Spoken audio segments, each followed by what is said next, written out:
Well, I think the next target for men will probably be Mars. NASA was seriously planning to put men on Mars in the 1980s. Aliens exist and President Trump knows about it. That's according to Israel's former space security chief. He also claims that astronauts from the United States have been to Mars and are working alongside the extraterrestrials at this Mars base. There's no reason not to think that Mars and all these planets don't have life.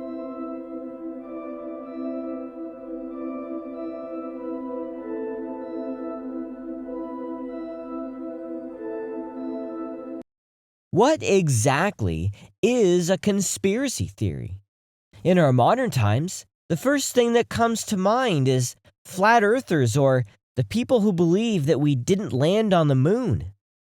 And those ideas are kind of laughed and scoffed at by society, although it is getting less and less every day. But the word and term conspiracy theorist didn't always have such a negative, taboo feeling around it. That is, until the CIA got a hold of it. And it all started in the late 1960s. People weren't necessarily buying what the government was selling when it came to the assassination of JFK. There was a lot of people that questioned the official finding of the Warren Commission, which concluded that Lee Harvey Oswald acted alone. So the CIA issued a document and it recommended strategies for countering critics of the official narrative. And one of those strategies involved using the term conspiracy theorist in a more negative way.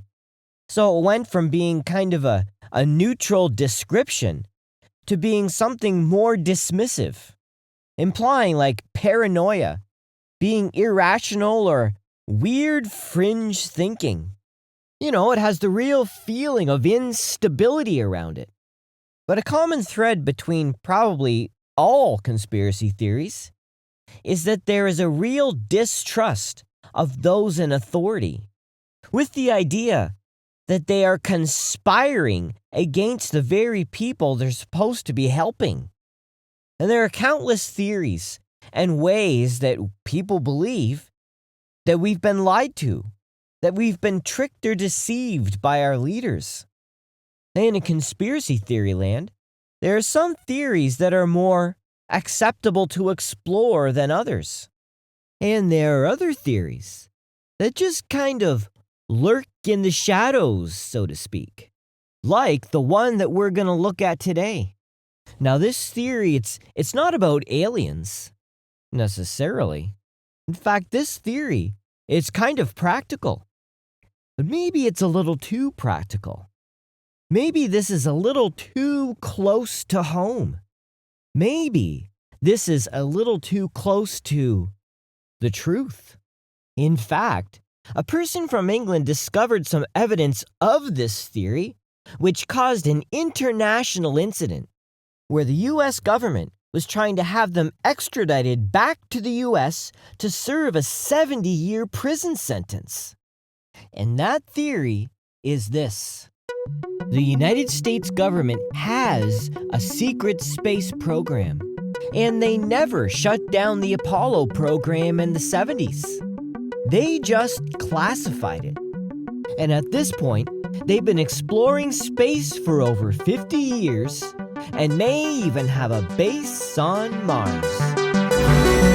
I think it's just going to get weirder and weirder and weirder, and finally it's going to be so weird that people are going to have to talk about how weird it is. Then we're containers. That's how supposedly the aliens look at us. It would be a shift in the knowledge of humanity, a new knowledge. What the hell is going on?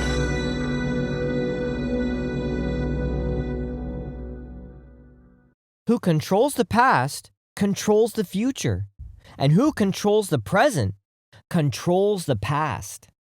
Now that's a line from the famous George Orwell novel 1984.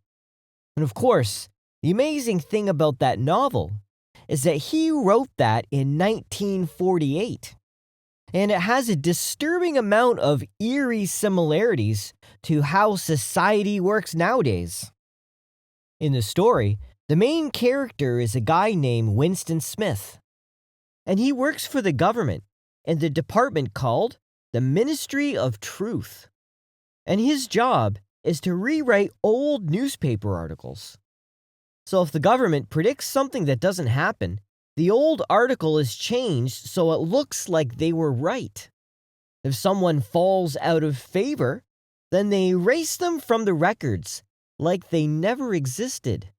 And if the government ever switches enemies, all past records are changed to show that they were always at war with their current enemy.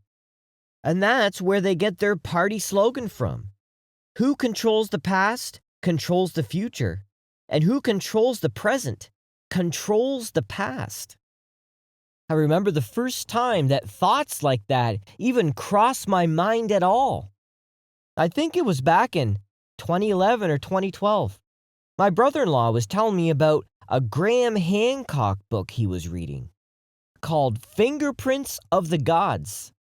And he was telling me about Graham's theories, about the pyramids and different anomalies and megaliths around the world, and how our current version of history that we all thought was the truth may not be at all. And I remember when he told me that, I was perplexed. In fact, I didn't say anything at all. I think my only response was, I didn't know what to say. That thought had never crossed my mind. I think it short-circuited something in my brain. Because the implications of that very fact are huge. We need history to tell us who we are and just what exactly is going on down here. Now, with every year that goes by, it's becoming clearer and clearer that they have messed around with our history. And by they, I'm talking about that damn breakaway civilization of elites, billionaires, and weirdos. Now, whoever would have thought that history is used as a control mechanism, and that is used to control large masses of people and get them to think whatever that breakaway civilization wants. So today, in our search for the secret space program, we're first going to go back to 1945. And we're going to start with exploring the idea of, are we the only humans that have ever split the atom? That's right. Nuclear power, nuclear energy, nuclear bombs. If there have been other versions of humanity that have existed in the past, did they reach the same level of technological advancement that we have now? Or maybe they even surpassed us? Now, the story of Atlantis seems to indicate that that is the case. And if they reached that level of sophistication and or greater than ours, did they ever monkey around with the atom? And is there any type of historical record that they did? And well, you know, there is. And that leads us to a guy named Robert J. Oppenheimer. He's known as the father to the atomic bomb, the head scientific director of the Manhattan Project in 1945. Well, in the mid-60s, he was giving a lecture at Rochester University. And at the end of the lecture, he was taking some questions from the students. And one of the students asked him, was the bomb exploded in New Mexico during the Manhattan Project the first one to be detonated? And Oppenheimer replied, well, yes. In modern times, of course. Wait a minute. Modern times? What does he mean? What could that mean? Well, if you think about it, there's two ways to understand that answer. Either he's joking, or he's telling the truth. Because if he isn't joking, then that means in the ancient past, atomic bombs have been detonated. Which then begs the question, are there ancient forms of civilizations before us that have split the atom? Have they discovered nuclear energy? Well, let's see. Is there any other clues that Oppenheimer may have given us over the years? Well, there is. In a 1965 interview, he was asked what his thoughts were when he saw the nuclear bomb explode for the first time. And this is what he said. We knew the world would not be the same. Few people laughed. Few people cried. Most people were silent. I remembered the line from the Hindu scripture, the Bhagavad Gita. Vishnu is trying to persuade the prince that he should do his duty, and to impress him takes on his multi-armed form and says, "Now I am become death, the destroyer of worlds." I suppose we all thought that one way or another. Now I am become death, destroyer of worlds. He's quoting an ancient Hindu book called the Mahabharata, and it was written in Sanskrit. And Oppenheimer could actually read Sanskrit, which I find interesting. Just the idea that someone on the cutting edge of modern-day science would take the time to learn and read one of the most ancient forms of language. For someone with his mind in the future, that really connects him to ancient history. And this book is 2,600 years old, and it's talking about past historical events. So who knows how many thousands of years ago this story actually took place? Some Hindus believe that these events took place in around 3,138 BC, which would make that like 5,200 years ago, which marks the beginning of the Kali Yuga, the current age of mankind. And this book is considered what they call a itihasa, and that word means that's what happened. So this book isn't to be viewed as some type of myth, but of an actual historical fact.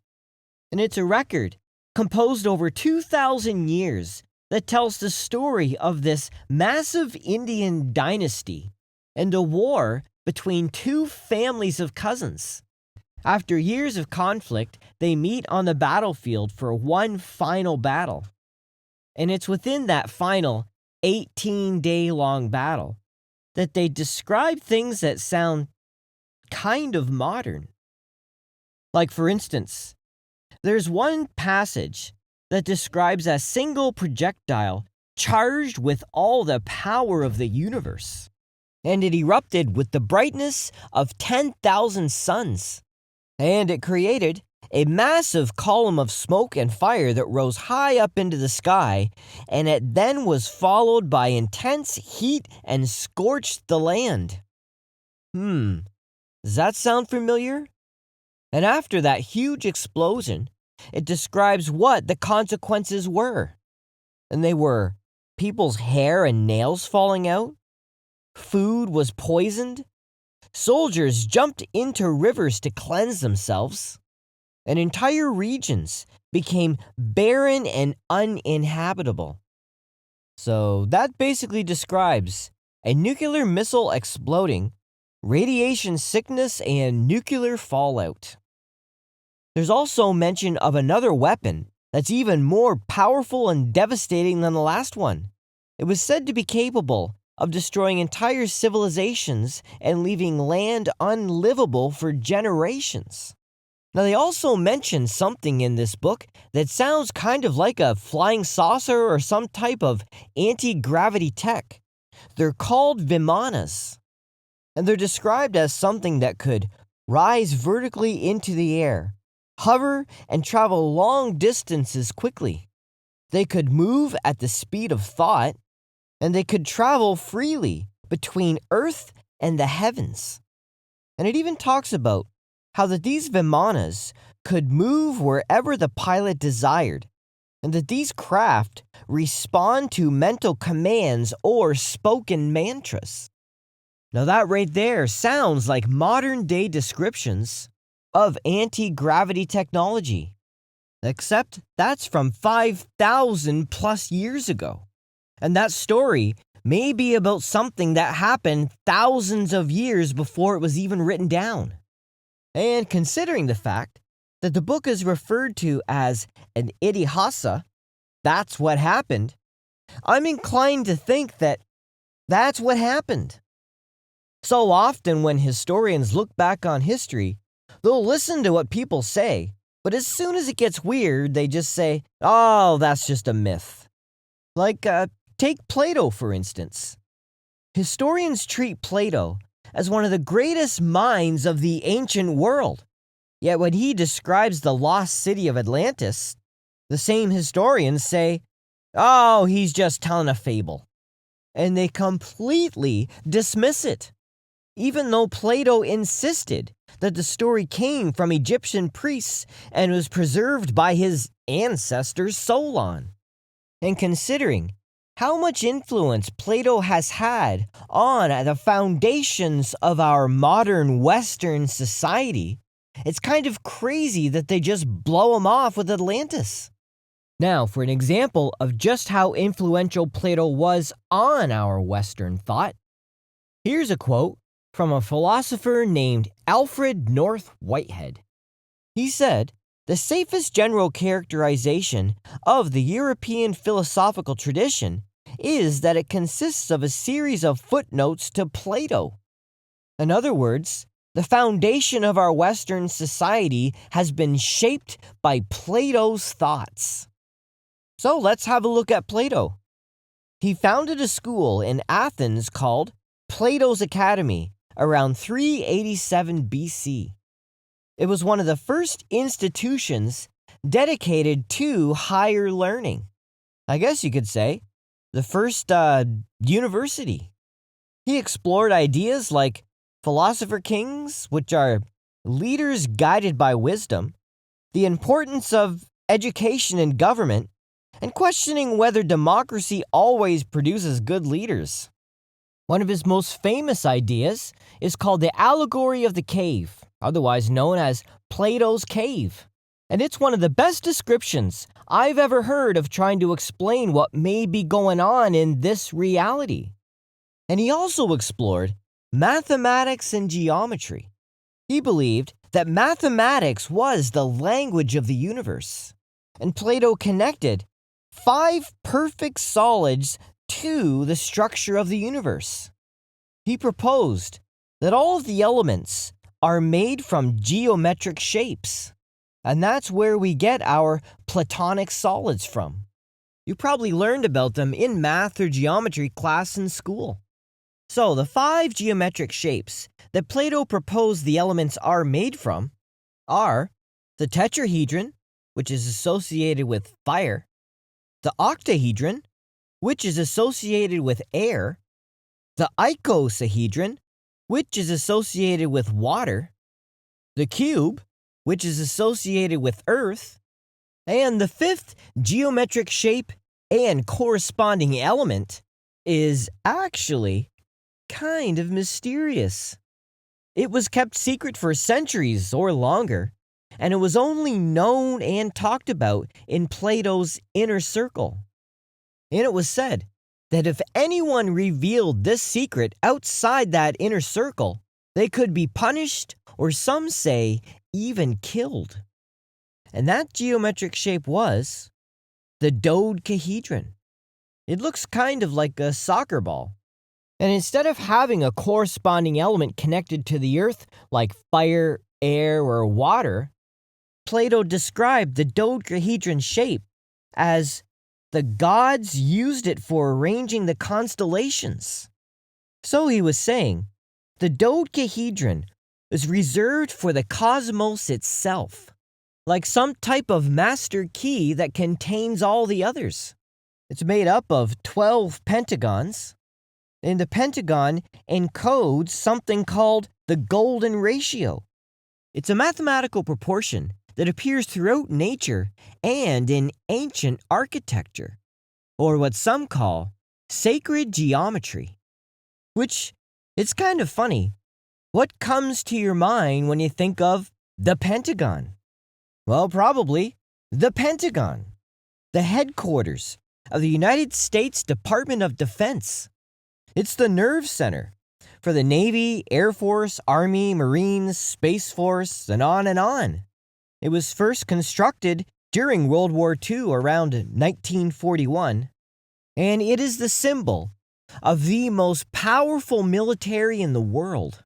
And oddly enough, the first atomic bomb in 1945 had 32 explosive lenses arranged around a plutonium core, which created a perfectly uniform shockwave.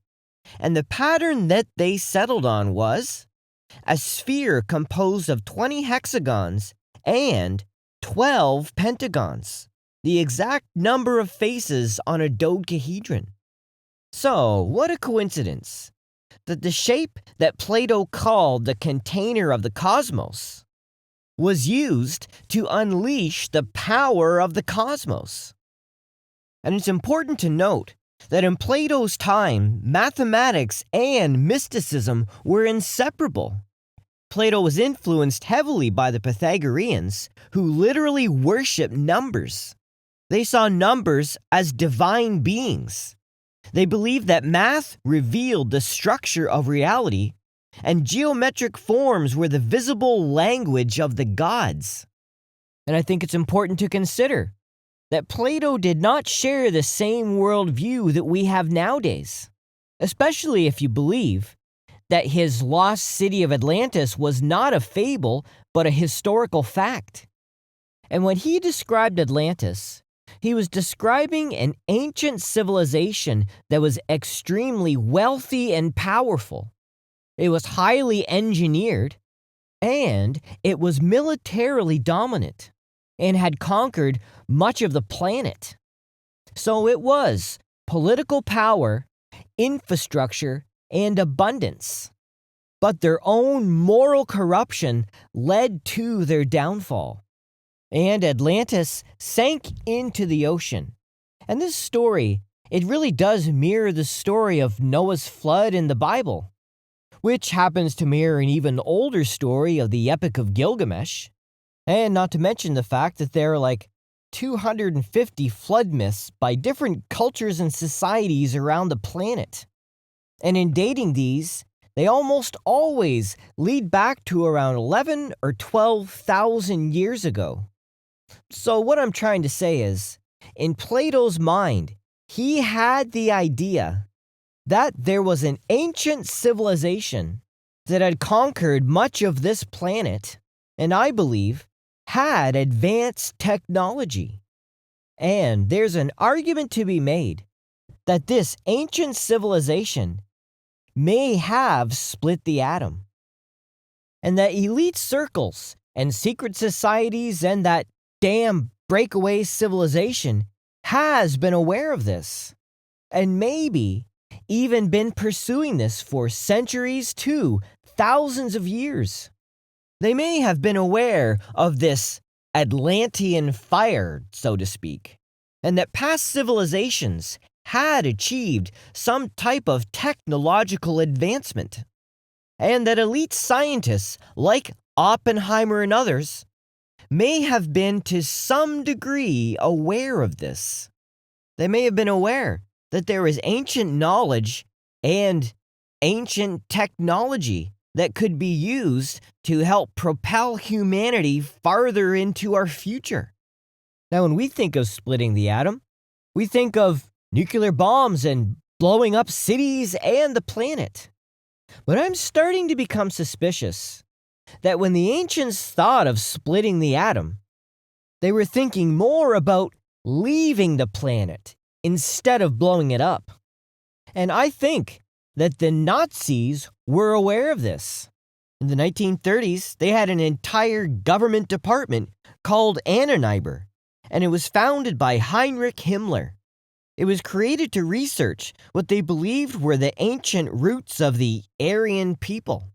They had expeditions all over the world, and they were searching for archaeological and mythological evidence about forgotten sciences, ancient symbols, and lost civilizations. So here's just another example of elite scientists and governments searching for ancient technology and or ideas. And like the Americans, they were also trying to tap into this nuclear energy stuff. And I find as I begin to look at it from this perspective, that it really does paint the picture that the elites of the earth were searching for something. That the race was on to discover some type of new technology. Now, the official narrative is, oh yeah, it was a race to develop a nuclear bomb. That the Americans had to develop this before the Germans. And whoever developed a nuclear bomb first would basically rule the world. But because we've been lied to so many times about what our actual true history is, it makes me wonder, is that narrative that's slapped over World War II correct? Or is it part of the who controls the past controls the present, and who controls the present controls the future? Because it's pretty easy to see that nuclear weapons have filled the earth with fear. It's definitely been a control mechanism to lock down the entire planet. But lately I've been wondering if that is a distraction. Because there are many things that nuclear energy can be used for. Of course, it's used in nuclear power plants. Those reactors can create all kinds of cheap energy as long as you don't blow them up. And those same reactors are used in aircraft carriers and submarines.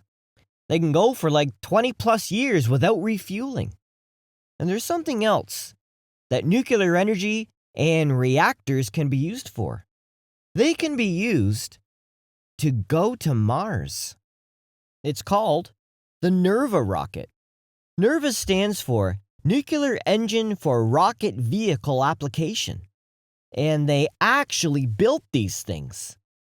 It was a joint NASA and Atomic Energy Commission program, and they actually created a nuclear thermal rocket to enable a manned mission to Mars. Now, in order to take a look at this NERVA rocket, we have to go back to the end of World War II. When the Allied powers won the war, they had something called Operation Paperclip. That was where the Allied powers divvied up the Nazi scientists and engineers for themselves. I mean, overall, they really just tried a handful of people at Nuremberg. And word on the street is that anyone with real value didn't have to go to the trial, and they were able to escape to one of these Allied countries and work for them. And the U.S. took about 1,600 of those Nazi scientists and engineers for themselves. And the top scientist that they got was Werner von Braun. He's the guy who made the V-2 rockets for Hitler.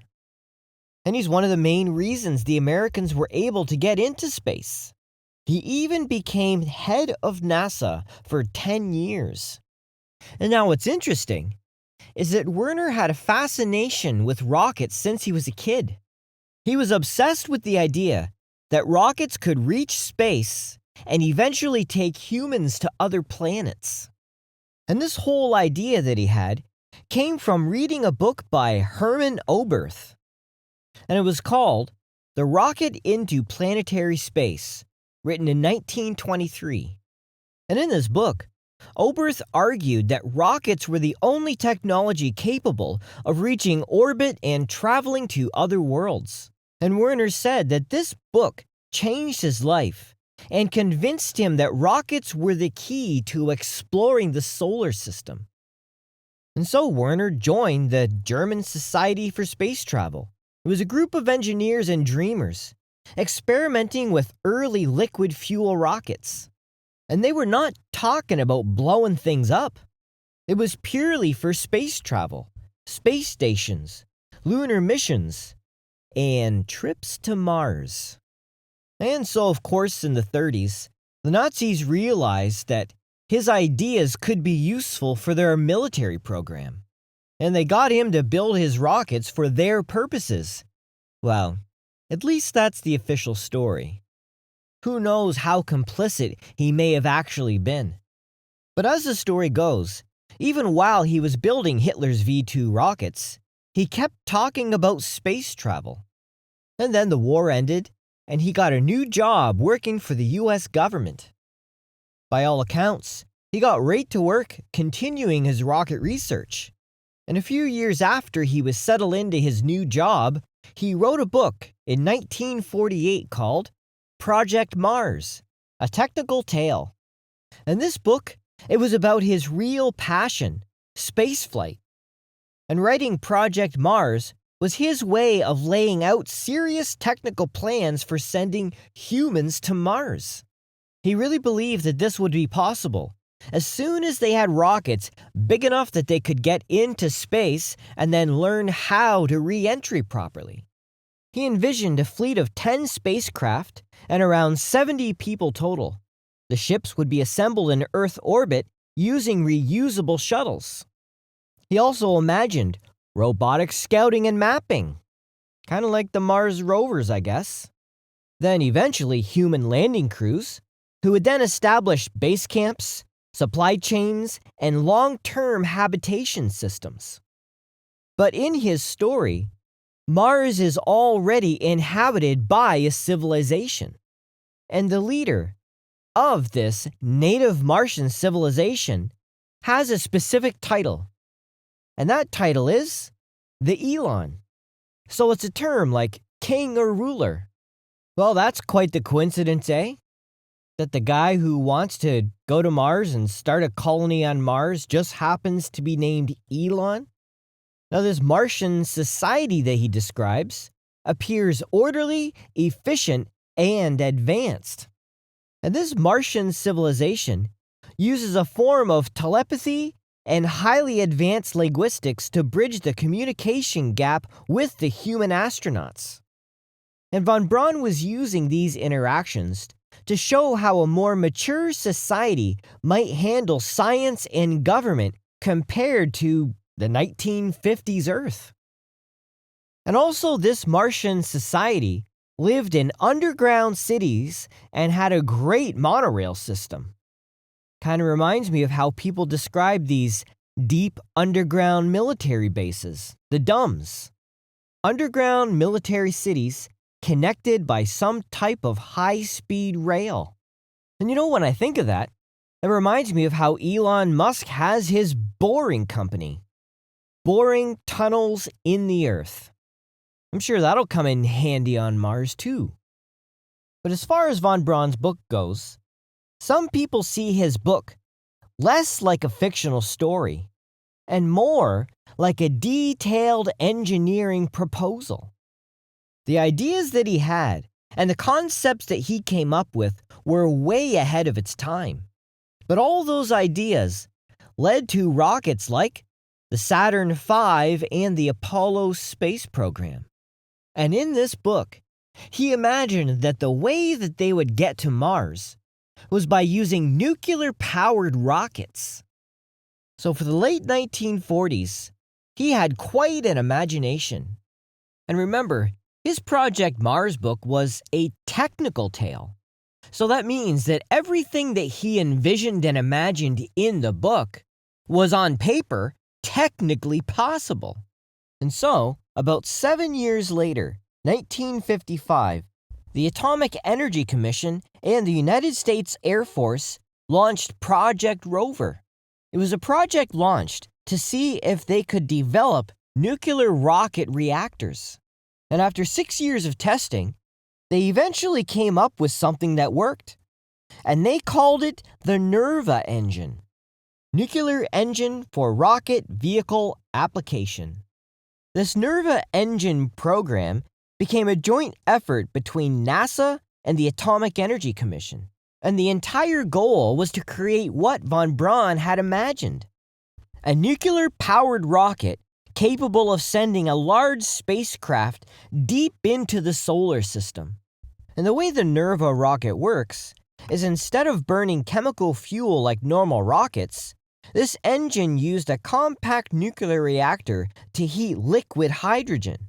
The hydrogen then expands and is blasted out a nozzle to produce thrust. And because nuclear reactions release far more energy than chemical combustion, this engine could achieve roughly twice the efficiency of traditional rockets, making long missions, especially missions to Mars, actually doable and practical. By the mid-1960s, engineers were testing flight-style engines under this NERVA program, and they were proving that nuclear propulsion could realistically power human missions beyond the moon. Now, of course, with the success of this NERVA engine, Werner von Braun was one of its strongest advocates. This was his vision coming to life. And these rockets were putting Mars within reach. And at the same time, Werner was now director of NASA's Marshall Space Flight Center. And of course, the architect and designer of the Saturn V rocket used in their Apollo program. And so he began making proposals for Mars missions.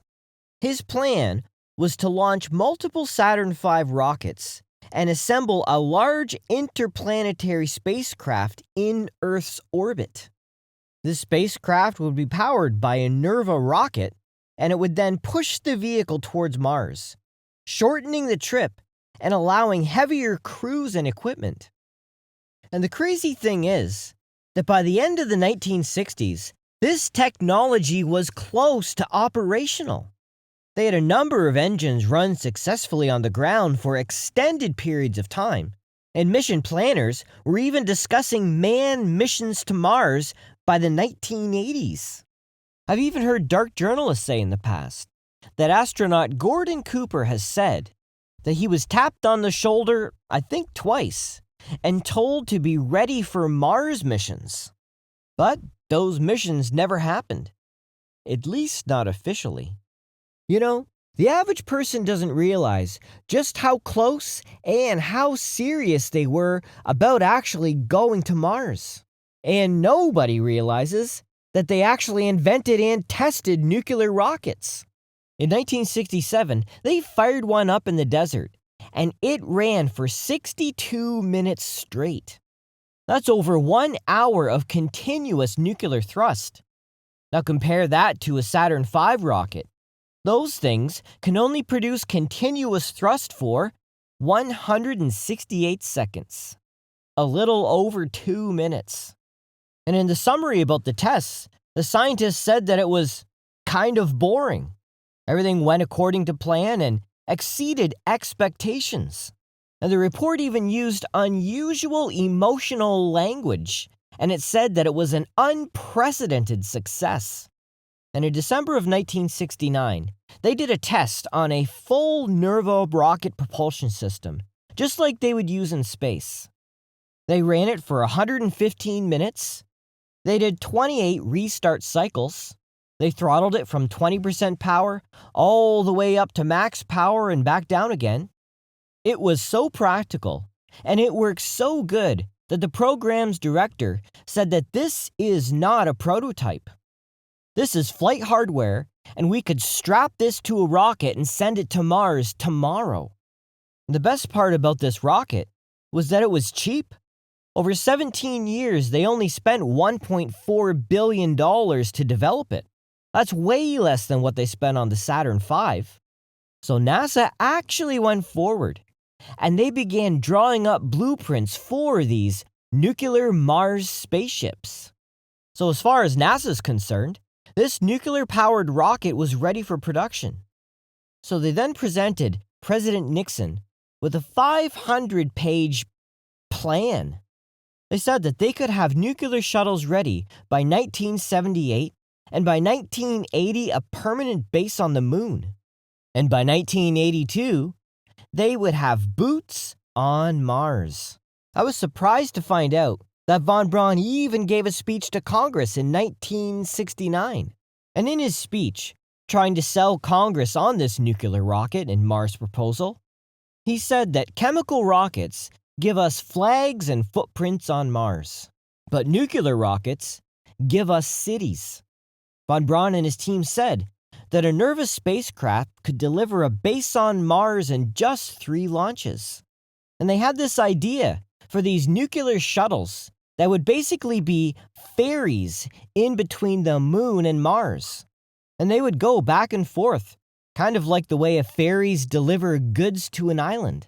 And because they were nuclear, each shuttle could make 10 round trips before refueling.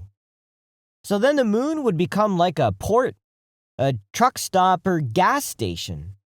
On our way to Mars and who knows where else.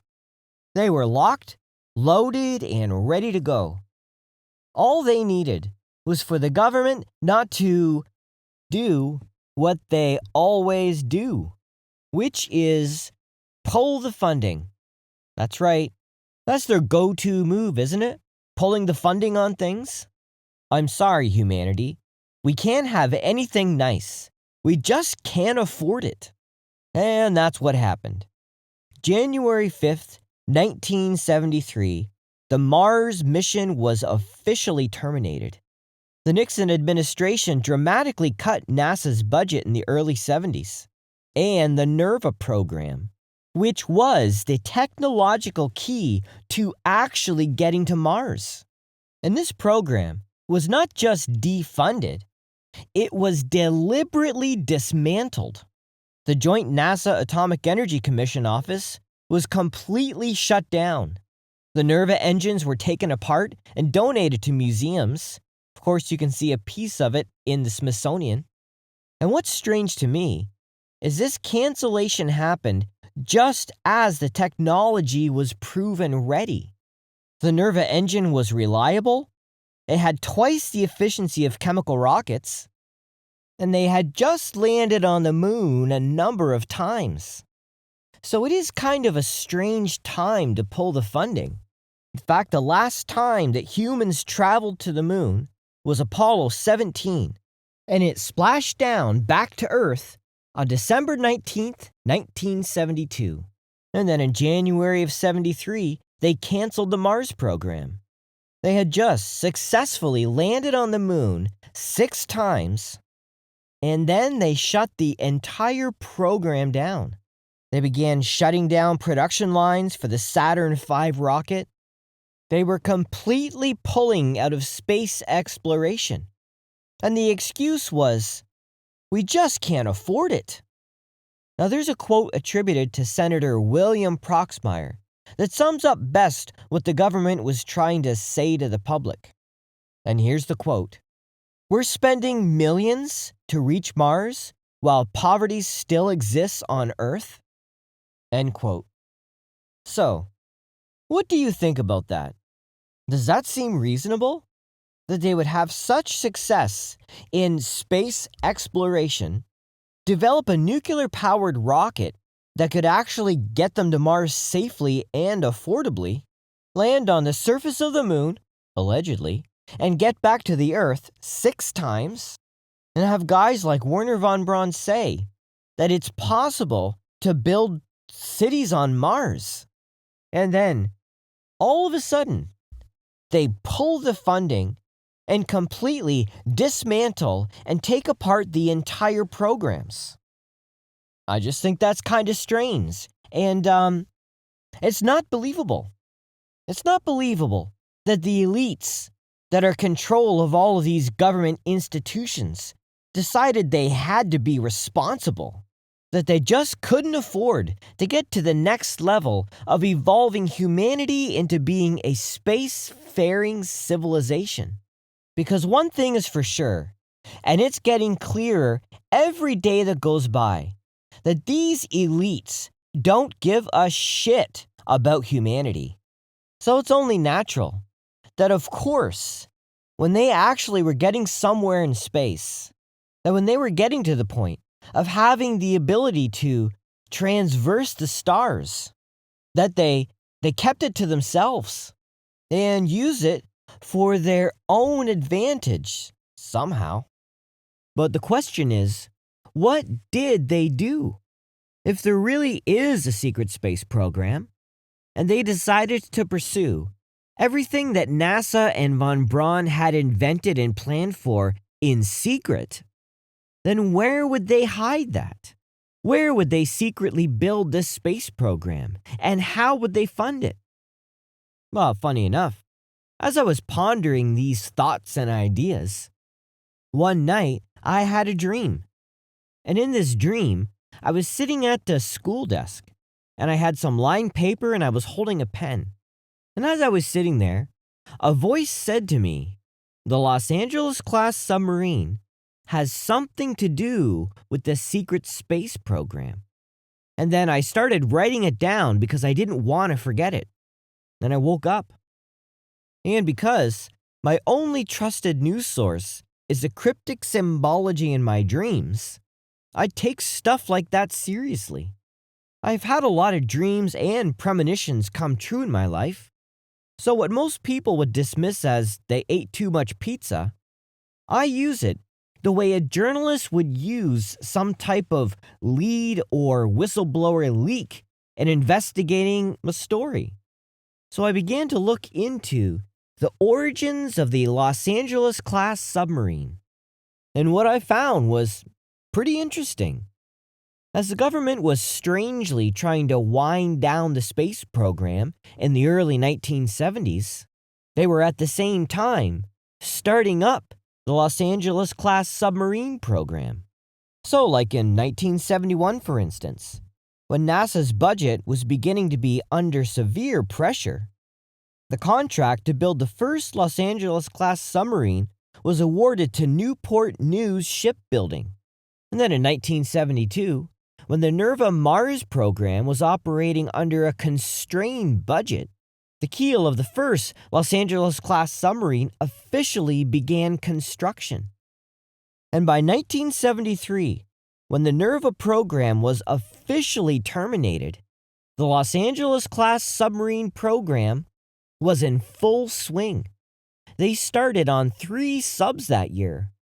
And if you think about it, the submarine program would be an excellent place to hide a secret space program, because anything that involves nuclear energy is of the highest classification. And after all, it is called the Silent Service. And when you start to compare the similarities between nuclear-powered NERVA rockets and nuclear-powered submarines, it's kind of interesting. They both require compact, high-output nuclear reactors. They're made out of exotic materials capable of handling extreme pressures.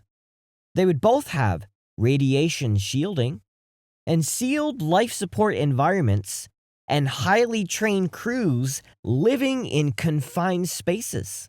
In a nuclear submarine, they can remain underwater for months at a time. And a nuclear submarine and a nuclear-powered rocket, they're both large cylinders. So in a way, a nuclear sub is already a prototype for long-duration space travel. And is it really just a coincidence that at the same time they pull funding from the Mars program, they launched the largest nuclear engineering program in naval history? Well, wait a minute. What about Senator William Proxmire's quote?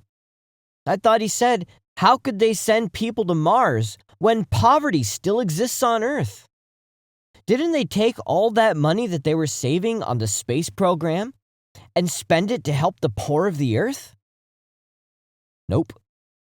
They spent it on top secret, highly classified nuclear submarines. And the guy in charge of this entire program was named Admiral Hyman Rickover. He's known as the father of the nuclear Navy. In fact, he was a driving force for shifting the Navy's initial focus on nuclear-powered destroyers to nuclear-powered submarines. He played a big part in the first nuclear-powered submarine ever, the USS Nautilus, launched in 1955. He was known for someone that the Navy could go to if they just wanted to get things done. And he ran his program with an iron grip. He personally interviewed officers, scientists, engineers. He demanded absolute loyalty and technical perfection. This guy was a real legend, and if there's anyone that could build a state-of-the-art submarine, plus something a little extra, it would be him. Some said that he operated above normal military structure and answering only to the highest levels of government. And there is nothing ordinary about this guy's career. Most officers retire after like 20 or 30 years, but not Rickover. He joined the Navy in 1918, and he didn't retire until 1982. That's over 60 years. And normally, even admirals are forced out by age limits. But Rickover kept getting special exceptions year after year. Now, this guy was super brilliant, but he was also notoriously difficult to deal with. He ignored bureaucracy and normal chain of command stuff.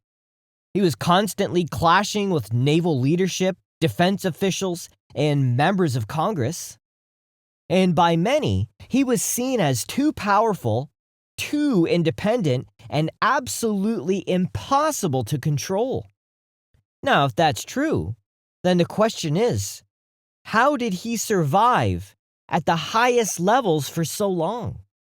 There was even multiple attempts to remove him from his position, but every time it happened, he was backed by key, powerful players in Congress.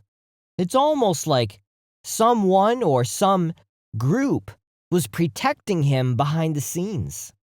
And it makes me wonder if this guy was some type of gatekeeper. He ran that nuclear sub program with a lot of independence, if you know what I mean.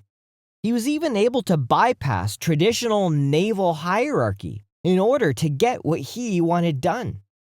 So it kind of looks like that he had elite breakaway civilization backing, which would explain the fact that he seemed to be untouchable. And if you wanted to run a massive black budget secret space program, and you wanted to make sure that you kept it hidden from the public, that the best place to hide it is in the most secretive nuclear-powered fleet on Earth. Just think about it. Submarines are already cut off from the world. No witnesses, no oversight from the public. Their entire missions are classified. And because of the threat of the Cold War, the public is okay with not knowing what the military and the Navy and different branches of the government, they're okay with not knowing what they're up to. Because the public is told it's for our own safety. So we consent to not knowing, thinking that the government has the public's best interest in mind. Now, there's something else interesting about this Los Angeles-class sub-building program. It seemed to be plagued by cost overruns, massive financial discrepancies. There was allegations of deliberate fraud and underbidding, and Admiral Rickover himself was accused of accepting bribes. They had thousands of design changes, but they wouldn't always specify exactly what they were. They had all kinds of quality control issues. And in 1983, there was this guy named Takis Veliotis. He was a Greek-born general manager of the Electric Boat Company. They were one of the contractors tasked on this sub-building program, and he was facing indictment for taking $1.3 million in kickbacks. So he fled to Greece with boxes of corporate documents and secret tape recordings of conversations with executives. He locked himself in his bulletproof villa guarded by German shepherds, and he claimed that there had been 3 attempts on his life. He ended up cooperating with the feds, and he provided evidence that helped fuel a massive 3-year investigation. It involved 45,000 documents and 120 witnesses. Then, in 1986, the investigation was just dropped. They had a vague 4-page press release for the reason, and that was it. Makes me wonder, What did he really know? Was he aware of what they were really up to, and he was using the evidence to try and save his own life? Who knows? And in a 1983 Time magazine article called General Dynamics Under Fire, they talk about what a shit show the sub-program was, with cost overruns, blowing money on extravagant parties, and crazy stuff like critical welds somehow being faked and they had to go back and redo them. And at the end of the article, it talks about how General Dynamics, of which Electric Boat is a division of, has a more tight, symbiotic relationship with the Pentagon than any other Department of Defense company, and that it relies on government contracts for 94% of its business, unlike other contractors like Boeing that depend on the private sector for a lot of its sales. So General Dynamics is free from competitive discipline of the marketplace, and that pulling strings at the Pentagon can be more important than making products efficiently. And the Pentagon, in turn, is dangerously dependent on General Dynamics. It is the only supplier of the Trident submarine and one of the 2 contractors for the Los Angeles class attack sub. And the article ends by saying, the company's pattern of problems indicates that those plaguing the entire industry are more complex and deep-rooted and far more important to solve than any occasional overpriced toilet seat or coffee maker. So there's definitely no shortage of red flags in this program, and I'm sure it's nothing to what you hear about nowadays. Seems like every year almost, the Pentagon cannot account for what it's spending its billions of dollars on. I think it's easier for us to imagine that these guys are just selfish rich people blowing money than actually technocrats building some type of secret space program, underground military bases, and a base on Mars. But the deeper that I look into this, the more I'm convinced that I think that may well be the case. Now just think about it. If that is true, are they going to come out and tell us? I mean, what are we expecting? Do we think it'll be like the end of a Scooby-Doo episode? That the breakaway civilization will say, we would have got away with this too, if it wasn't for you social media guys and your followers. Now that would be my preferred way of how the truth of all this stuff comes out, but it's important to stay grounded. And now in our search for remnants of the secret space program in history, we're going to take a look at an insurance salesman from Maryland named Tom Clancy. Now, Tom had loved the military his whole life, and when he was in college, he applied to the ROTC, Reserve Officers Training Corps, but he was rejected because of his bad eyesight. So that closed the door on him having a career in the military, or at least not officially, because Tom is not your ordinary, boring insurance salesman. When he came home after work, he would spend his evenings writing highly accurate military novels. In fact, maybe a little too accurate. At one point, he was even investigated by the FBI. They were suspicious that he was getting classified information leaked to him, and that's how his novels were so accurate.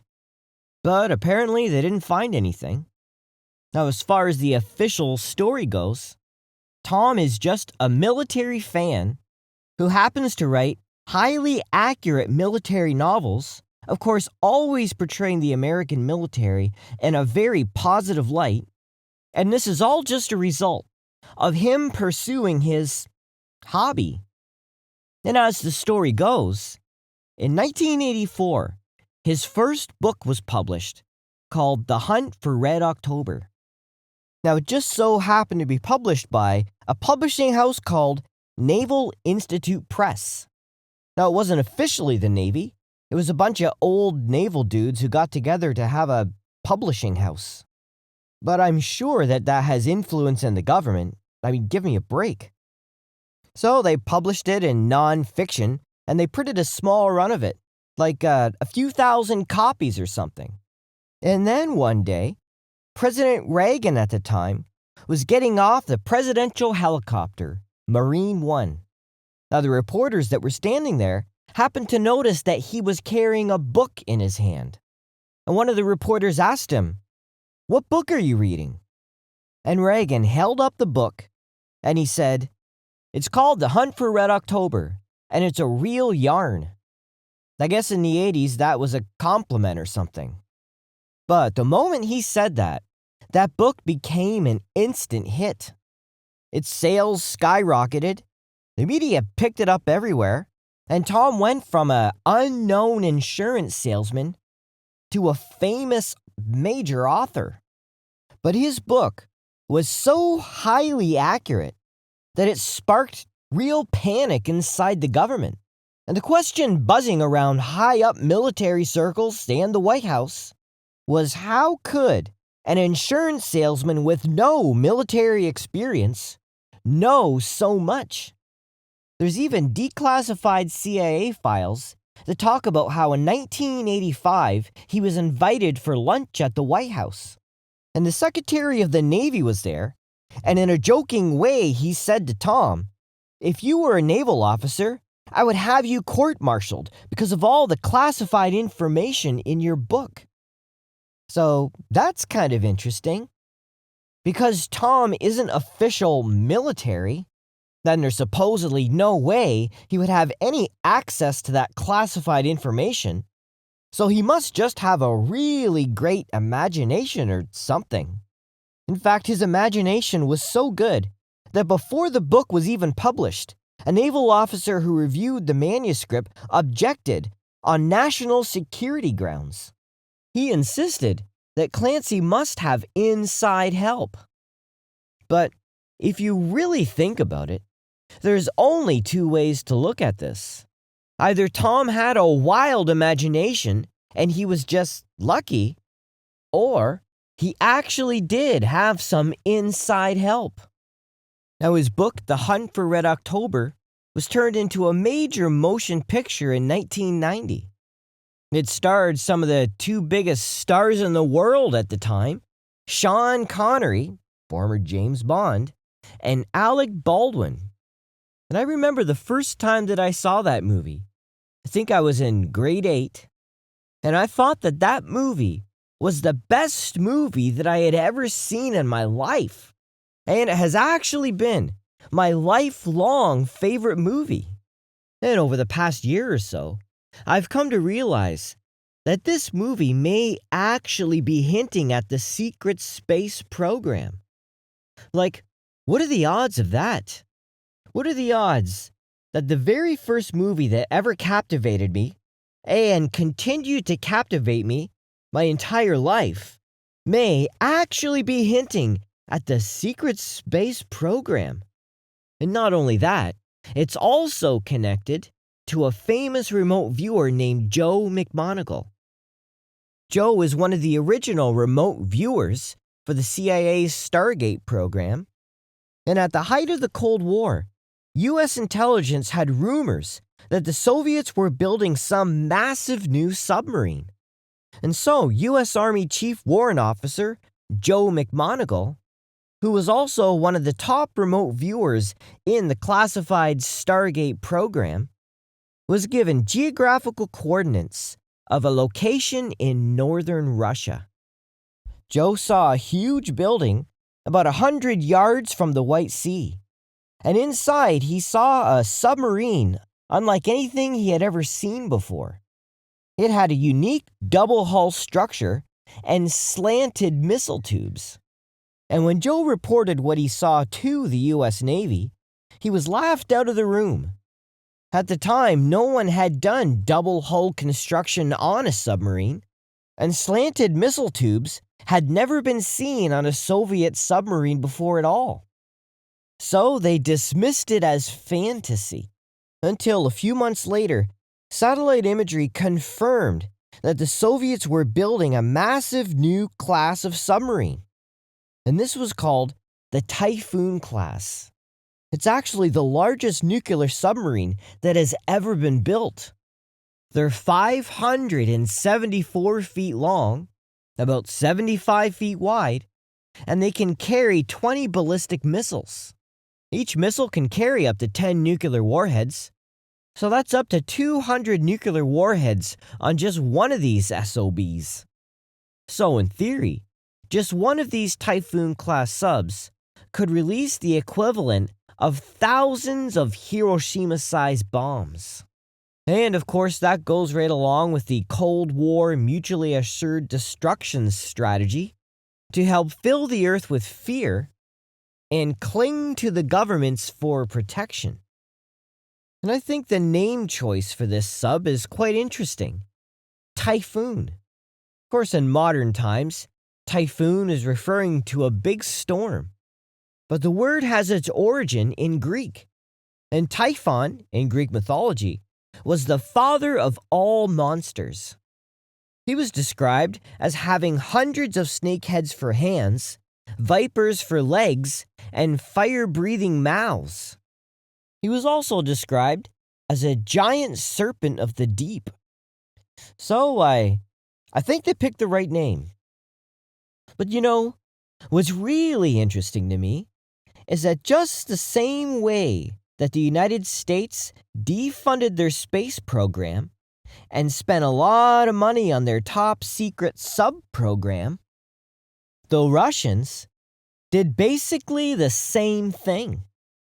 They abandoned landing on the moon after the Americans allegedly made it there first, and they directed their money towards building these top secret monster subs, who just so happened to have titanium hulls. They called them titanium-hulled wonderboats. And to build these subs, they had to create an entire titanium industry. And titanium just happens to be exceptional in space. Its high strength, low density, extreme temperature resistance makes it one of the most valuable materials for the aerospace industry. So maybe the Russians had their own secret space program too. And remember, there's only two places where all the nations of the Earth get along: Antarctica and space. And when I start to think along those lines, I get this wild thought like, imagine if this breakaway civilization that operates outside of government control and is not loyal to any nation state, imagine if they were using these sub-programs to hide these secret space programs that they then use to leave the planet. And the whole idea behind the Cold War was actually to fill the earth with fear, which would incentivize heavy investment in the military-industrial complex, which would then fund a spaceship building program so they could get the hell out of here. Or something. That's just a thought. Now, we've covered so far how the book and movie The Hunt for Red October seems to be inspired by Joe McMoneagle's remote viewing session in 1979, where he saw a top-secret Russian sub being built that looked like one they had never seen before. And it just so happens that the whole story of The Hunt for Red October is around the CIA telling one of their analysts, Jack Ryan, that through their spy network, they have some pictures of a brand new Typhoon-class submarine that has some doors on the side they've never seen before. So Jack brings these pictures to a sub-expert, and Jack asks him, are those doors horizontal launch tubes? Now remember, that's what Joe saw in his remote viewing session. And he said he felt that they were for ballistic missiles. But in the movie, this sub-expert tells Jack Ryan that he doesn't think they're for ballistic missiles. He thinks that it's a top-secret type of propulsion system, something called the Caterpillar drive, otherwise known as magneto-hydrodynamic propulsion.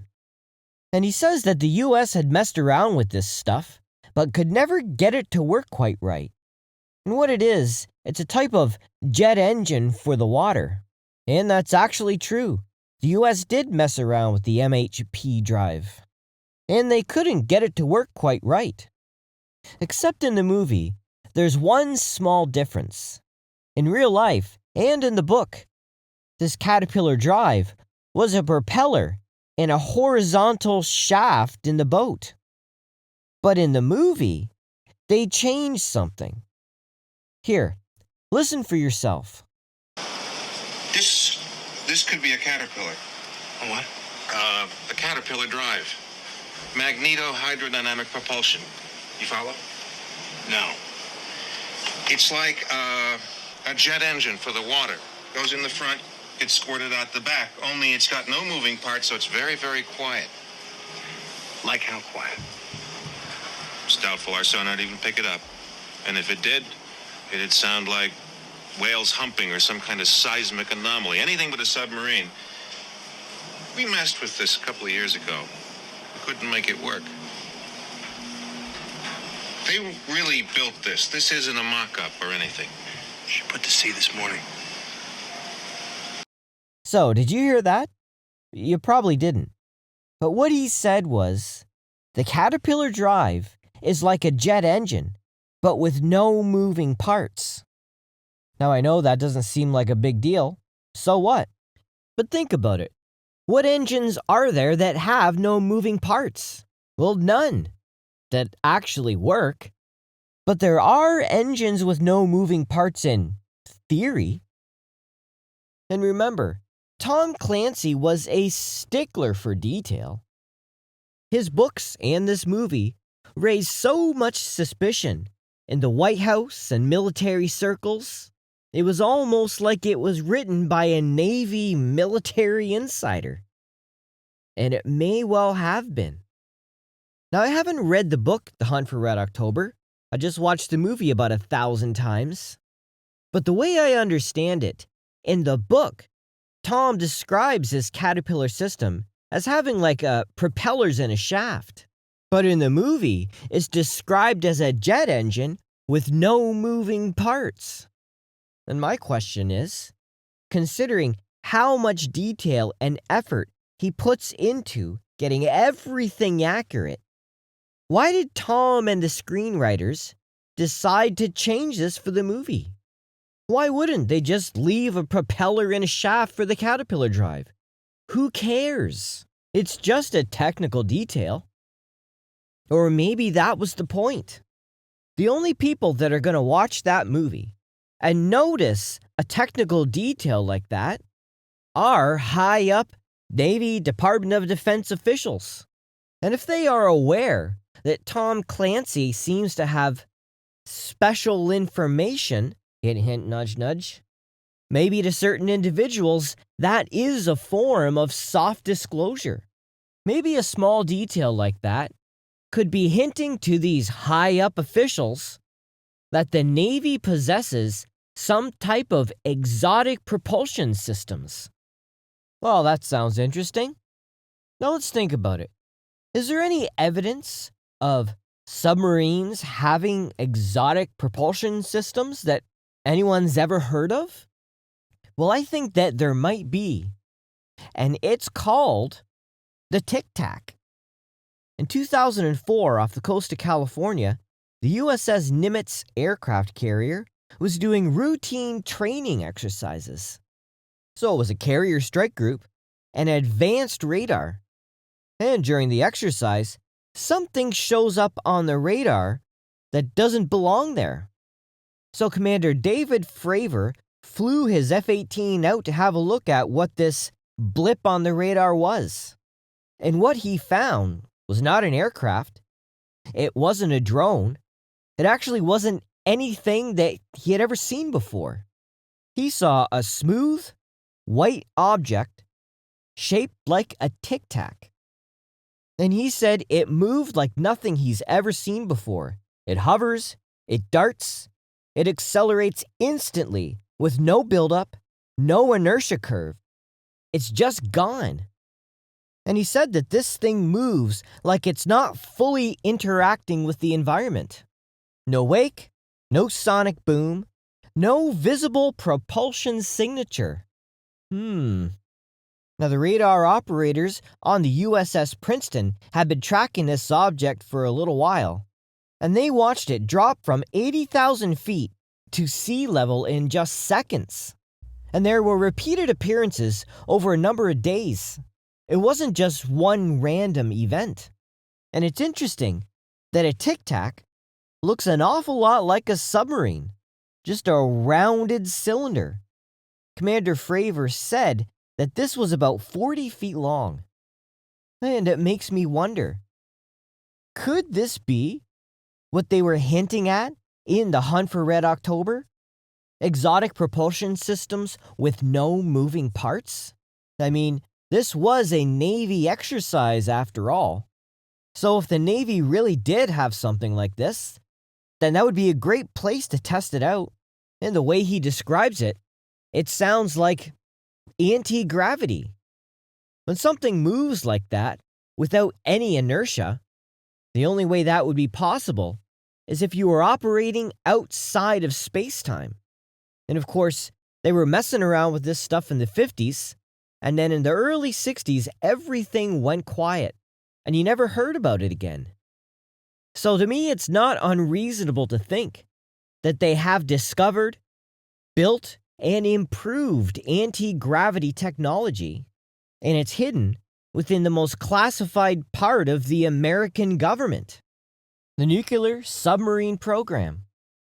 But what I would really like to know is, who's the pilots? Are these Navy pilots? Or are these pilots from the breakaway civilization that I'm always yapping about? And is that connected to the secret space program? Well, I have way more questions than answers. Actually, I don't really have that many answers at all.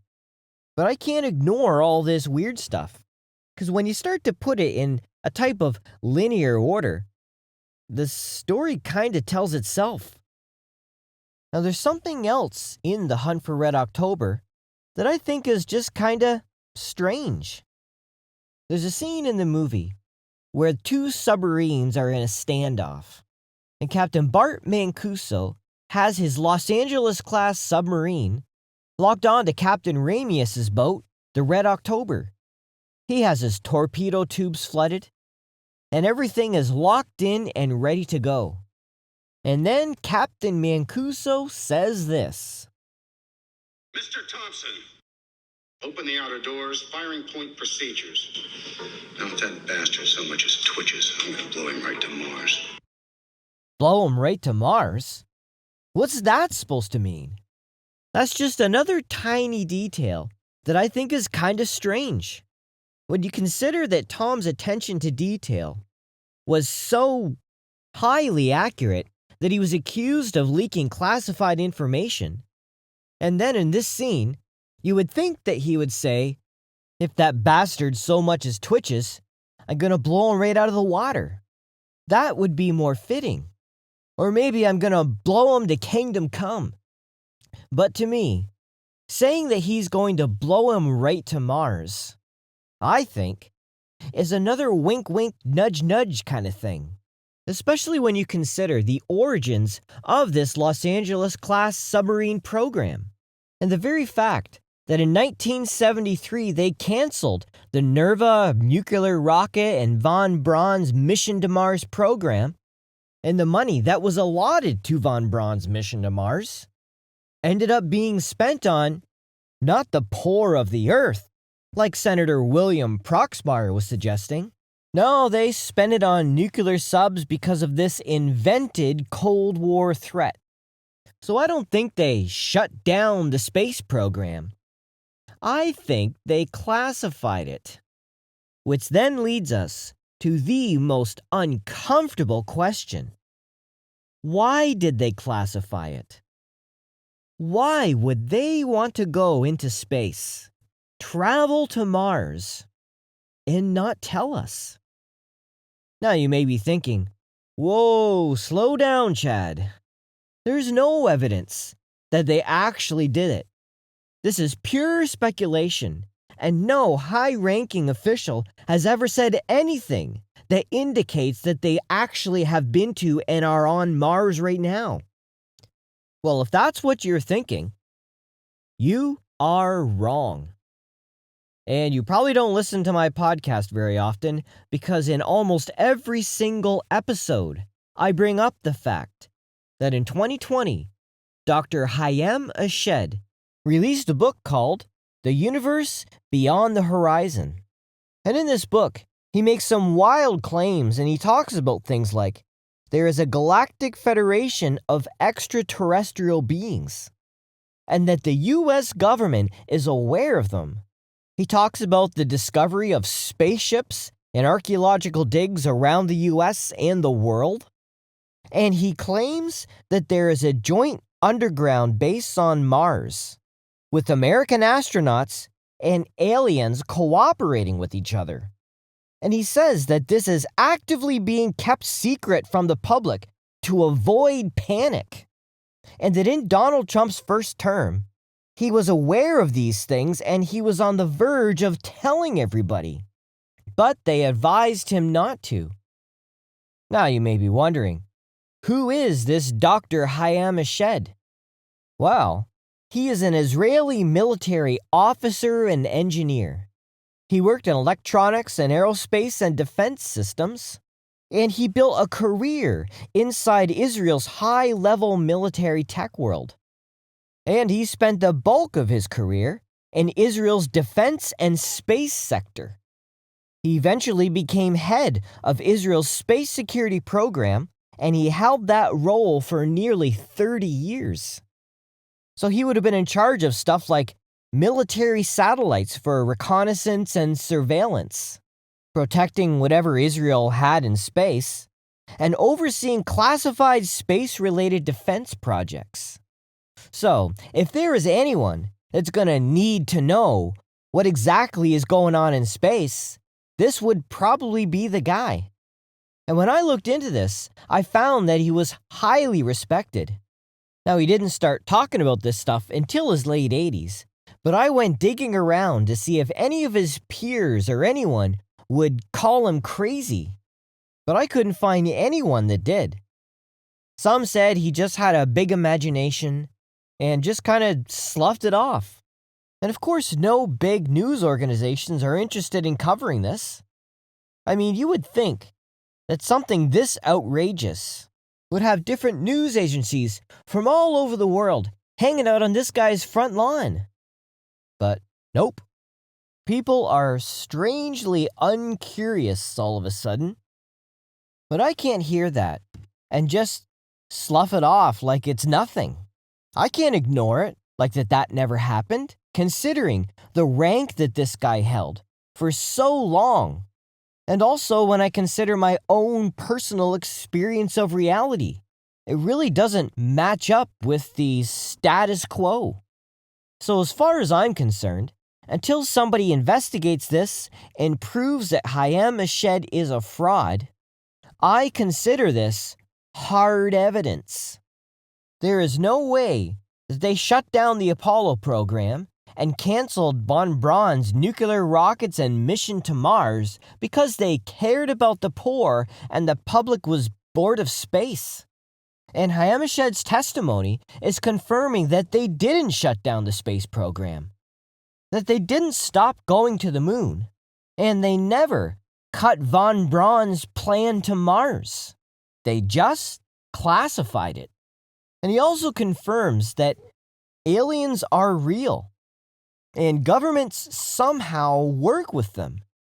So, whatever that means, maybe they look like us. Who knows? But since we're talking about hard evidence of the secret space program, there's no way I can't mention Gary McKinnon. And what Gary's discovered about the secret space program really ties in with this whole Navy theme I've been looking into.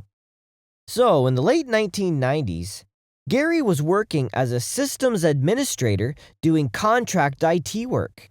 He lived in a small flat in North London with his girlfriend, and he also happens to have Asperger's syndrome.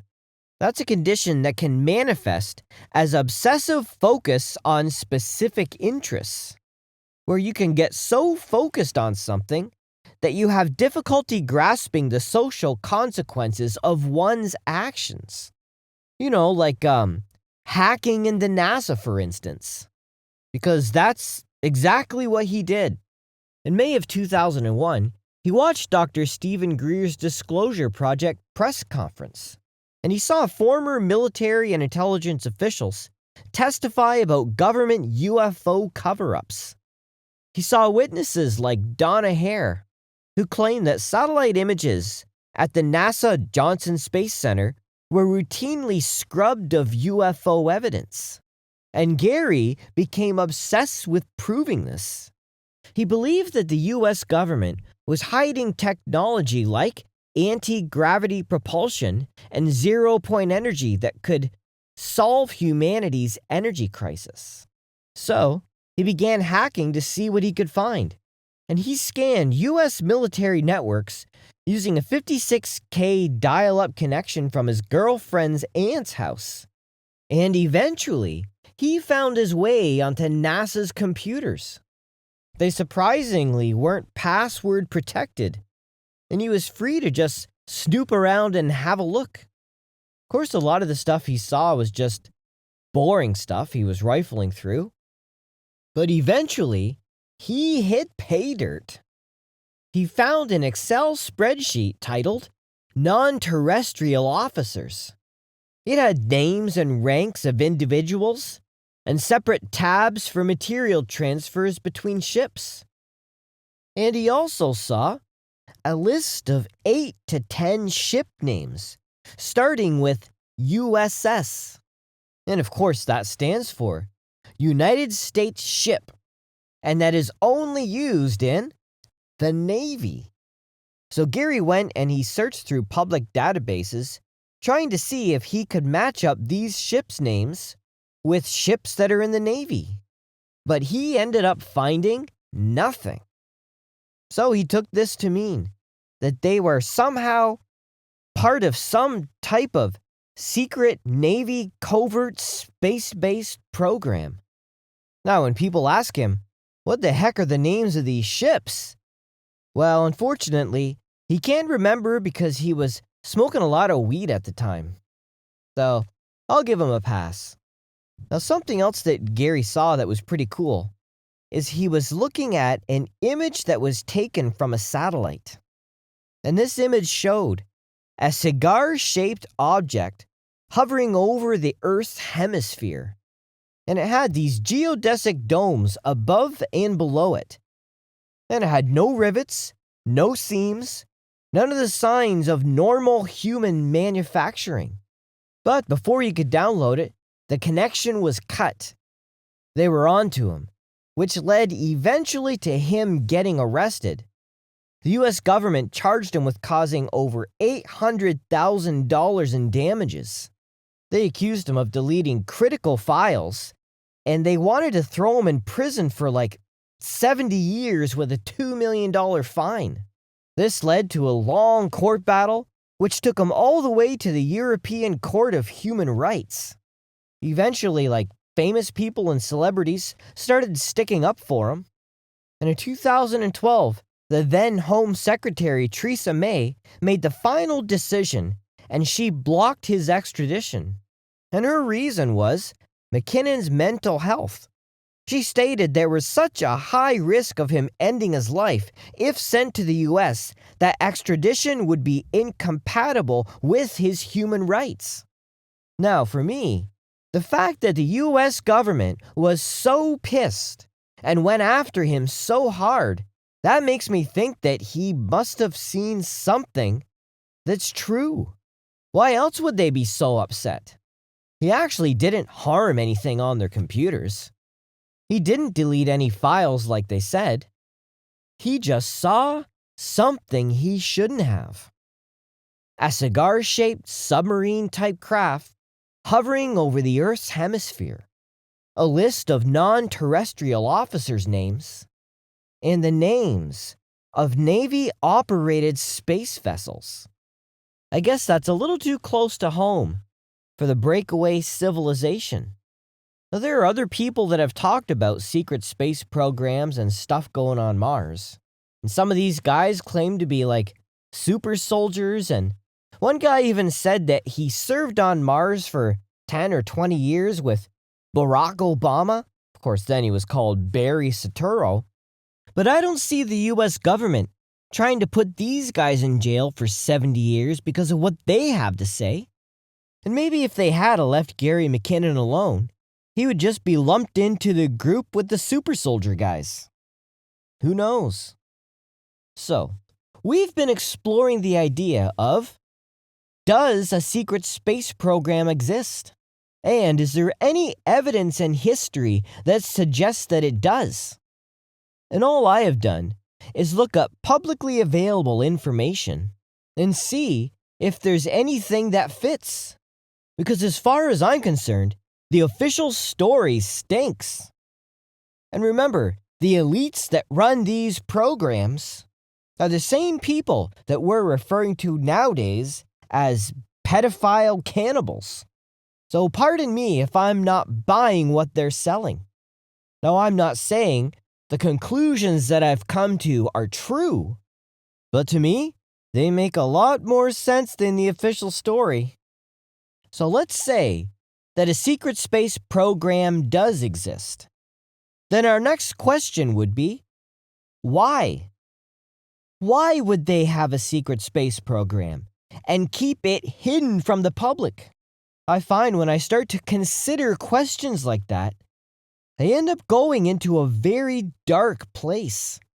Like, are they trying to leave the planet? After all, they have been building a lot of underground bunkers the past few years.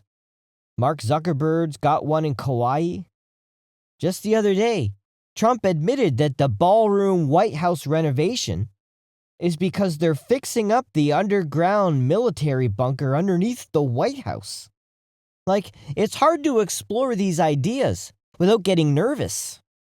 Remember, Catherine Austin Fitz was on Tucker Carlson last year, and she was talking about how her and her group have been tracking $20 trillion that have been siphoned off the U.S. government over the past 20 or 30 years. And their conclusion is that they have underground military cities all over the United States and the world, and they're interconnected with some type of rail system. And I find the deeper that I dig into this subject, it's very unsettling. And I'm reminded of the famous story about Jimmy Carter when he was president. He was asking to be read into the UFO program, and he wanted to find out what was really going on. And as the story goes, one of his aides was outside of the room, and he could see him sitting at a table with a few guys talking to him. And they were reading him into this whole UFO alien situation. And as they were talking, Jimmy put his face into his hands and began to cry. And I've always wondered, what did they tell him? Did they tell him the fractal soliton of probability theory?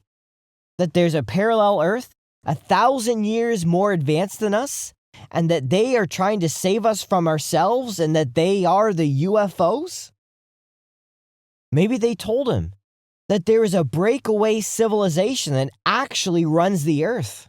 That although they look like humans, they are hybrid aliens and are not humans at all. And that this is actually more of a prison planet, and we are the slaves. And that by controlling religion, media, and our school systems, they build a prison in our own minds, which closes our third eye and completely neutralizes our potential.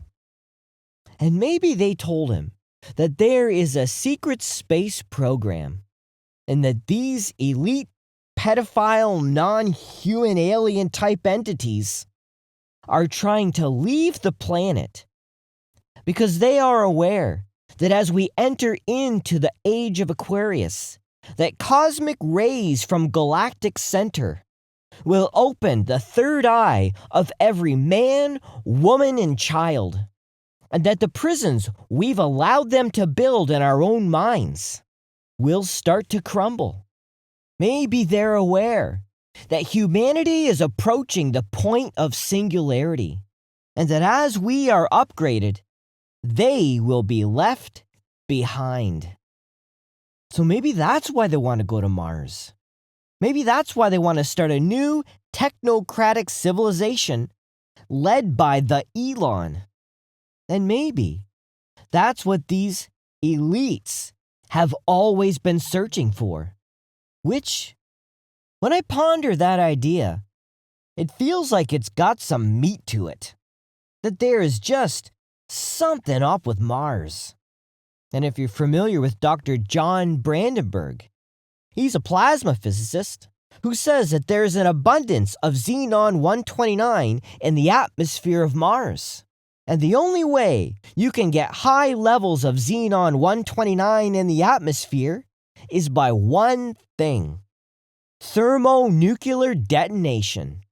And he suggests that the Martian civilization was deliberately destroyed, leaving behind what he calls a nuclear isotopic evidence of a planetary massacre. And now let's go back to Joe McMoneagle for a second, the star remote viewer from the CIA's Stargate program. Well, in 1984, Joe was tasked with viewing Mars 1 million BC. And he described seeing a dying race of tall, thin, human-like people sheltering inside these huge pyramids while their environment collapsed. And that it was a civilization that was aware of its own extinction. And ultimately, they fled the planet. And what's interesting to me is that Joe was tasked with remote viewing Mars 1 million BC in 1984. And if you remember back to von Braun's Mars mission plan, he had said by 1980 they would have a permanent base on the moon, and by 1982 they would have boots on the ground and a base on Mars.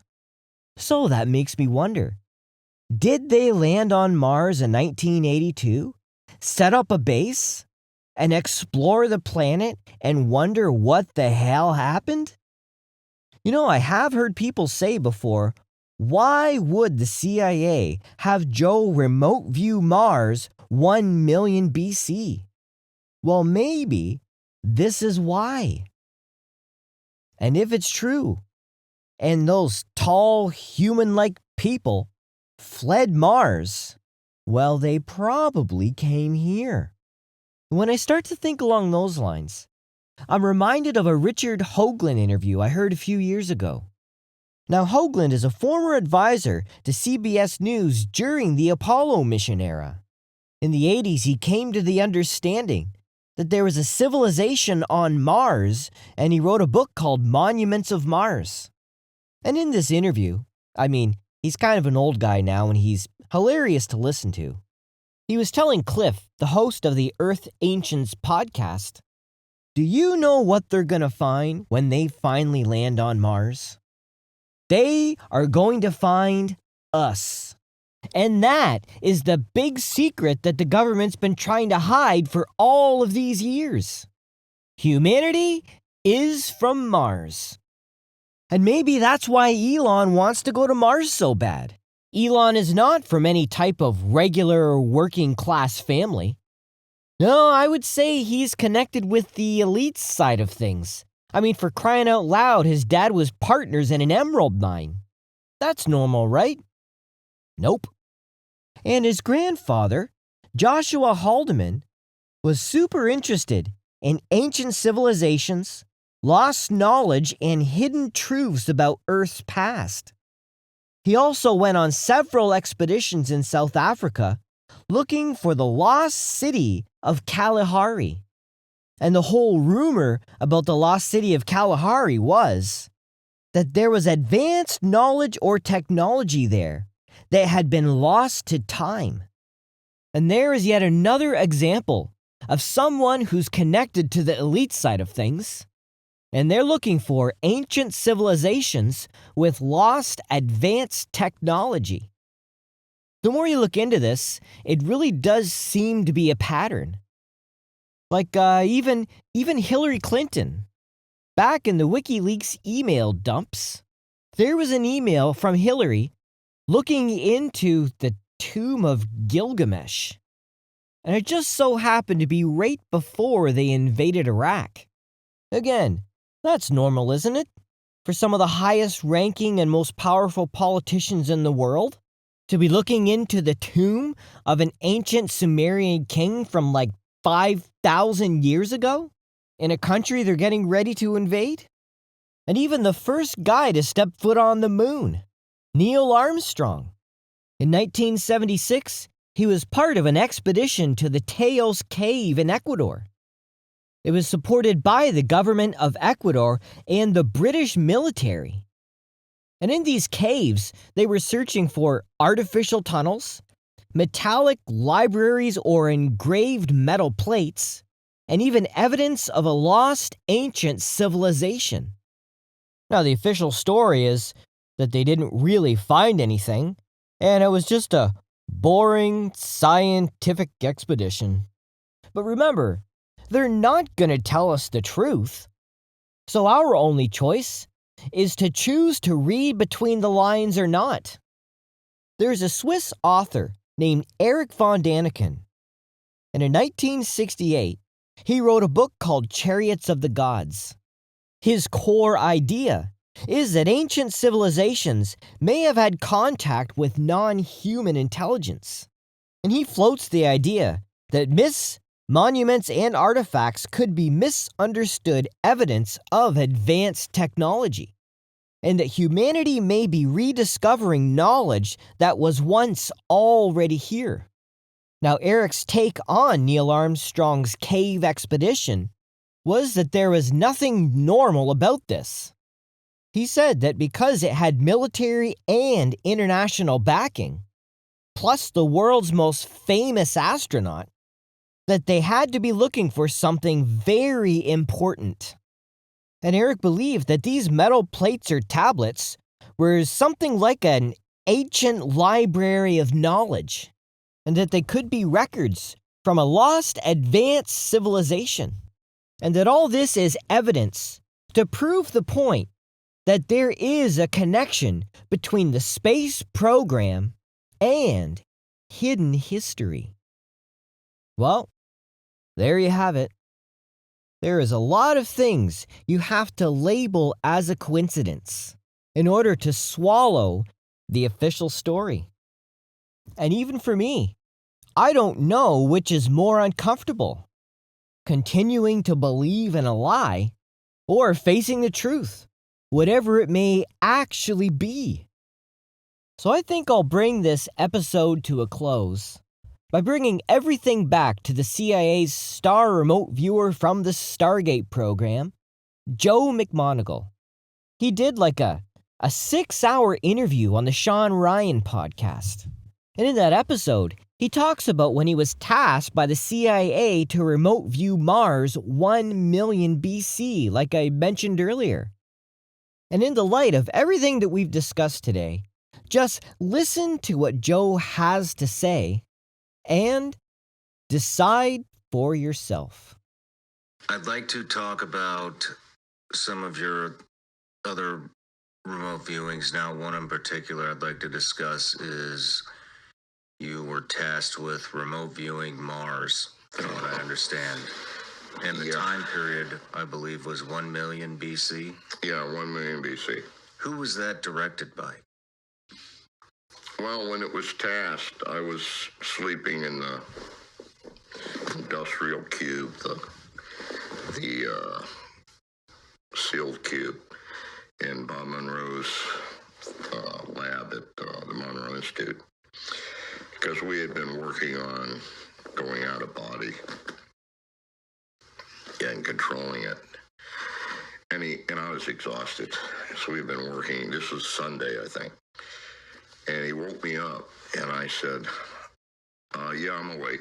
What's going on? He said, well, I have some people here from Department of Department of the Army, and they have a target for you. And I said, okay, what do you want me to do? He said, well, he said, I have an envelope here. There's nothing written on it. It's in my pocket. Tell me something about it. So it started out with a really large pyramid. And I said, first thing, words out of my mouth was, this must be a new discovery. And he said, why do you say that? I said, because it's huge. It's bigger than the Pyramid of Giza. Must be a new discovery somewhere. And then he said, well, tell me something about it. That's what I want to know.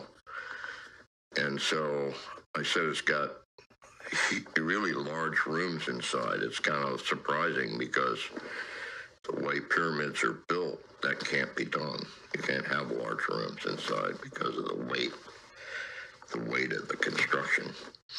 So it must be some new form of construction. So are you sure this is not a new discovery? And he said, just tell me what I need to know.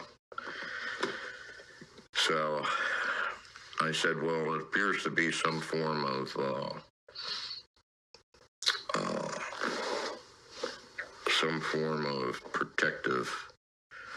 protection of survivors of some cataclysm. And they're in stasis. They were waiting for somebody to come.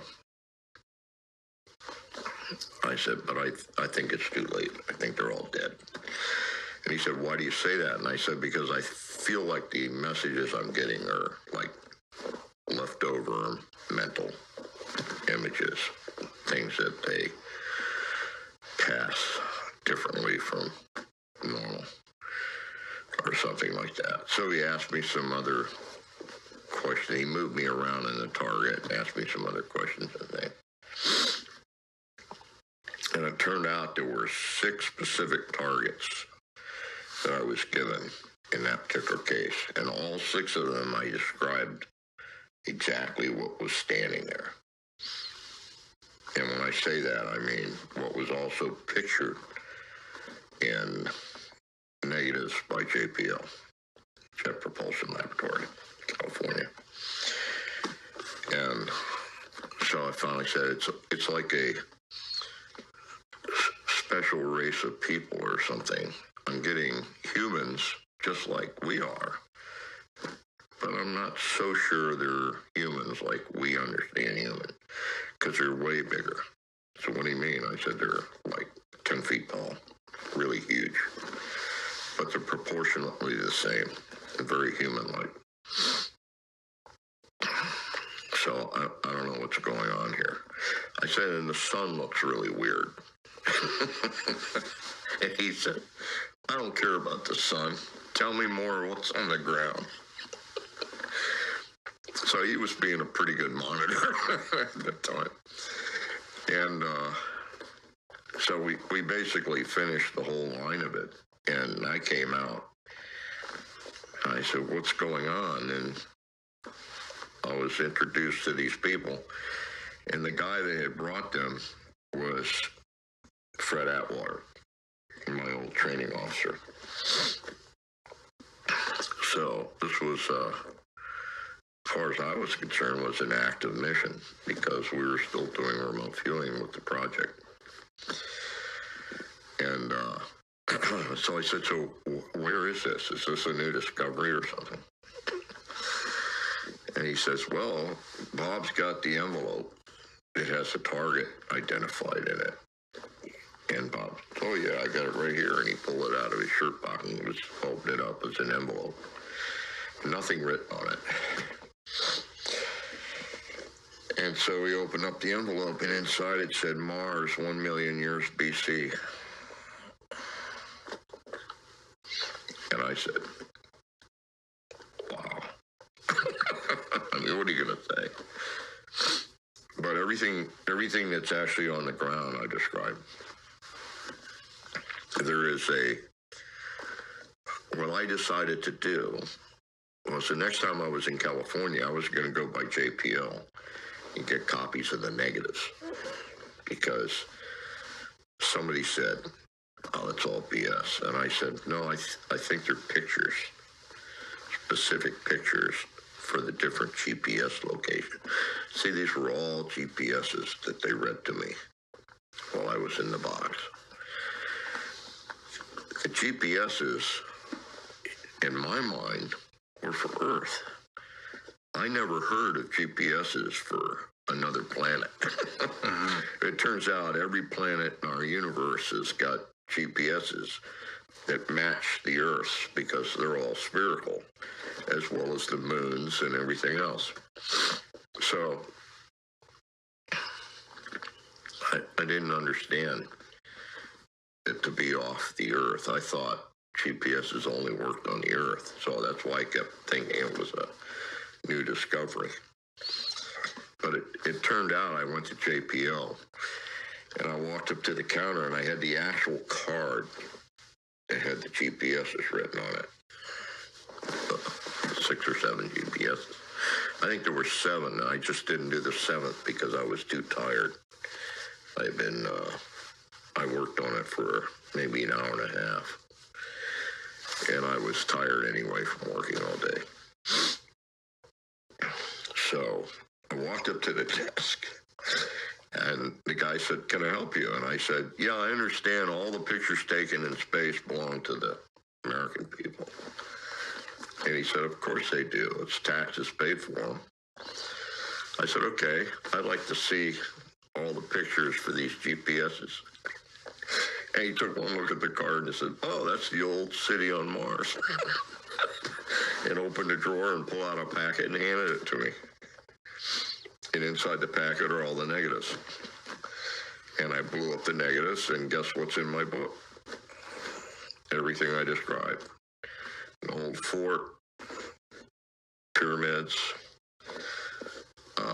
big impact crater with a road running through it.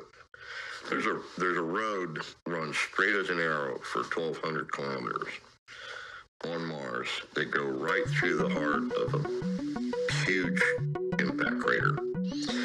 And where the road comes through, you can see where the impact crater has been modified to let the road through one side and out the other. I mean, what is your thought process after that?